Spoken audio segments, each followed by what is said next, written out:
buenos días, queridos del séptimo grado, del séptimo año del Colegio Integral Marechal. Estamos ahí para nuestra tercera clase por instancia en este periodo ahí del coronavirus, del COVID-19. Mi deseo es que ustedes todos y las familias de ustedes también estén todos muy bien y que nosotros consigamos ahí cumplir este tiempo ahí de cuarentena, de muchos cuidados de la menor manera posible. Y una de las maneras para que ustedes no queden ahí parados, no queden ahí muy aburridos, es continuar sus estudios desde casa. Y entonces vamos hoy para más una clase, la clase de número 3, como ya he dicho, con el capítulo 4 que se llama ¿Y el futuro? ¿Cómo será? Bueno, por este título ya podemos ahí tener una idea de lo que vamos a hablar en este capítulo. Sí, vamos a hablar un poquito de las tecnologías, de las cosas que suelen ocurrir ahí en nuestro futuro, ¿cierto? Y entonces vamos a ver lo que vamos a ver en esta clase de hoy, ¿sí? Vamos a hablar en este capítulo, el capítulo número 4, de formas verbales de futuro, ¿sí? Bien tranquilo, bien fácil, ¿sí? Hay dos maneras básicas y más utilizadas en español para hablarnos de futuro, ¿sí? Usos de la tilde. ¿Qué es tilde, maestro? La tilde es el acento agudo do portugués, ¿cierto? Entonces, usos de la tilde, también expresiones de obligación y expresiones de consecuencia. Como que yo digo, por ejemplo, que debemos hacer tal cosa, ¿sí? Y como que yo digo también, como que expreso una consecuencia de algo que yo hice anteriormente, ¿sí? Toda la consecuencia tiene una causa, entonces vamos a ver cómo que funcionan ahí estas expresiones, ¿sí? Bueno, para empezar, entonces, vamos a hablar de las formas verbales de futuro que ustedes encuentran ahí, estas formas verbales allá en la página 78, ¿sí? Y como yo he dicho, vamos a hablar ahí, perdón, vamos a hablar ahí de dos formas principales, de dos formas verbales principales, ¿sí? Pero en español hay muchas maneras de referirse al futuro, ¿sí? Y nosotros vamos a estudiar dos de estas formas, ¿sí? Dos de ellas, la perífrasis de futuro y el futuro simple. Bueno, ¿cómo que se forma, cómo que se organiza una perífrasis de futuro? Entonces yo necesito poner ahí el verbo ir, ¿sí? Más la preposición a más verbo en infinitivo, ¿cierto? Entonces, ¿cómo quedaría, maestro? Voy, ¿sí? Verbo ir en el futuro, primera persona, yo voy a buscar mis libros para hacer la tarea. Miren ahí, en la primera observación, que los verbos en infinito son los que, en infinitivo, perdón, son los que tienen la terminación ar, er o ir. Ar para la primera conjugación, er para la segunda conjugación e ir para tercera conjugación. Ustedes ya estudiaron esto en portugués, ¿sí? Queda igual, ¿cierto? Los terminados en ar, er y ir son considerados verbos en infinitivo.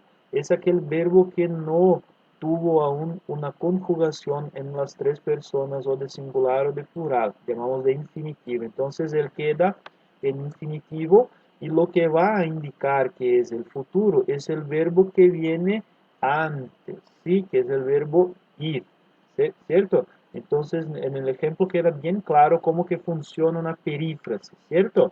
Voy a buscar mis libros para hacer la tarea. Tá, pessoal? Fiz questão de marcar aí para vocês o verbo ir, eu sublinhei, tá?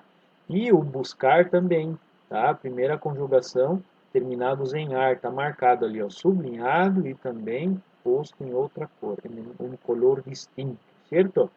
La segunda observación, en los verbos llamados de verbos pronominales, que son los verbos que exigen un pronombre reflexivo, como despedirse, ducharse, sí, son verbos llamados de pronominales.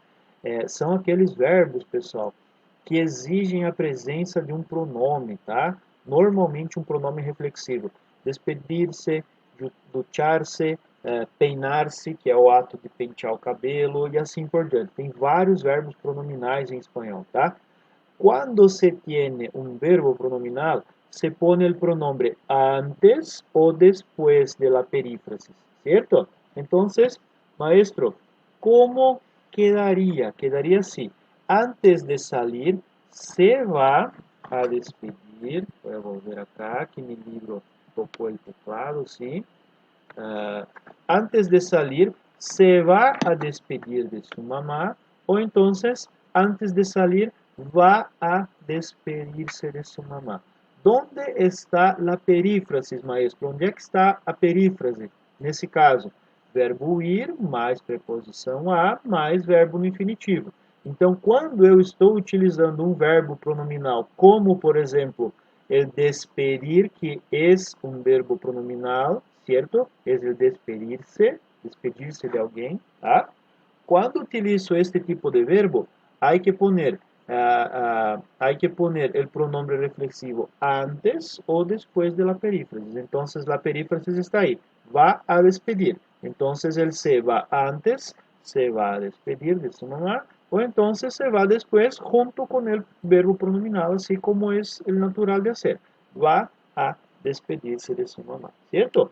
Recomiendo que se utilice la segunda manera, pues la que queda mais natural. Por quê, professor? Porque o verbo pronominal, ele já tem essa estrutura, ele já vem dessa forma, despedir-se, duchar-se, peinar-se, acostar-se, que é dormir, tá? Ele vem com o pronome reflexivo junto. Então, utilizando a segunda forma, vocês já evitam confusões, certo? Então, a perífrasis se forma de esta maneira, certo? Vamos falar agora del futuro simples, certo? Só uma observação antes de começarmos, tá? As perífrases, elas são mais utilizadas na linguagem oral, tá bom? Mais utilizadas na linguagem oral, enquanto que o futuro simples, ele é utilizado mais na linguagem, mais numa linguagem formal, na linguagem escrita e na linguagem mais formal um pouquinho, tá bom? ¿Cómo que se forma entonces el futuro simple, maestro? Se forma añadiendo, que significa adicionando, las siguientes terminaciones al infinitivo de un verbo.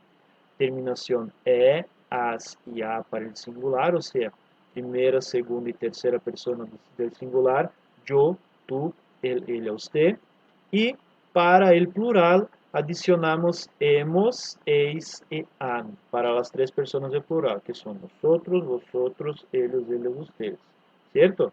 Entonces son estas terminaciones que debemos poner ahí junto con el verbo. Por ejemplo, entonces si yo tengo el verbo brincar y quiero decir que voy a brincar mañana, por ejemplo, mañana brincaré com mis hermanos, certo? Eu só preciso adicionar a terminação ao verbo que está lá no infinitivo já, tá? Lembrem-se sempre que o verbo no infinitivo é aquele que aparece terminado em ar, er ou ir, tá bom? Esta forma de futuro tiene uso más formal en la lengua que la perífrasis e sugiere más certidumbre, sugere mais certeza. Quando eu uso a perífrase, é mais uma possibilidade de que aconteça. É uma certeza meio duvidosa, meio fraca. Quando eu utilizo o futuro simples, é porque eu já tenho mais certeza de que aquilo vai acontecer. Eu estou planejando para que aquilo aconteça com um pouco mais de certeza, tá bom? Entonces, mira los ejemplos. Con el verbo buscar, terminando en ar, de la primera conjugación. El próximo martes buscaré mi libro que está en su casa. ¿Quién buscará? Yo. Entonces, si ustedes van a mirar ahí en el recuadro de la página 78, van a ver que es la primera persona del singular. Entonces, queda buscaré. Ahora un verbo de la segunda conjugación, terminado en er, volver. Mañana volveremos de la playa. ¿Quiénes volverán? Nosotros. Entonces, nosotros volveremos. Miren ahí la terminación, ¿sí? Está en el recuadro de la página 78, ¿sí? Es muy simple de hacer la consulta allá para comprender un poquito mejor, ¿sí? Y ahora, un ejemplo con un verbo de la tercera conjugación, terminado en ir, el verbo cumplir. En la próxima clase de español, cumplirán con las actividades que faltaron. ¿Quiénes cumplirán? Ellos, ellas o ustedes, ¿cierto? Entonces, ellos, ellas, ustedes, tercera persona del plural, cumplirán. Es solo añadir, é só adicionar a terminação ao verbo no infinitivo. Bem simples, tá, galera? Ok? Continuando. Usos de la tilde. Utilizamos la tilde ou acento agudo do português, tá? Para diferenciar os monossílabos que sejam idênticos, para facilitar a compreensão, certo? Veamos alguns exemplos. Él es mi papá. El hombre que vistes es mi papá. Nesse caso aqui, pessoal, a gente tem uma diferença entre, perdão, entre o pronome, tá? Ele é meu pai, pronome pessoal, e artigo definido. O homem que você viu é meu papai. Tá? Então, ele é mi papá, pronome ele, e el hombre que vistes é mi papá, ele nesse caso é artigo. Tá? Então, com acento pronome, sem acento artigo definido. Certo? Tu hablas espanhol, tu hermano habla espanhol. Aqui eu tenho dois pronomes, certo? Tem um pronome pessoal e tem um pronome possessivo. Tu, estou me dirigindo à pessoa, tu hablas espanhol e teu irmão, tu hermano, habla espanhol. Teu irmão é um pronome possessivo, tá? Então aqui eu estou usando o acento para diferenciar dois pronomes que são iguais, tá bom? Se sabes la verdade, dime que sí. O primeiro se sem acento aqui, ele dá a ideia de condição, é um condicionante, tá? Se você sabe a verdade, diga-me que sim. O outro sim com acento é o nosso sim, tá bom? Então, sim, em espanhol, sempre leva acento, tá bom? A mim me gustan las vacaciones. A mim, pronome possessivo.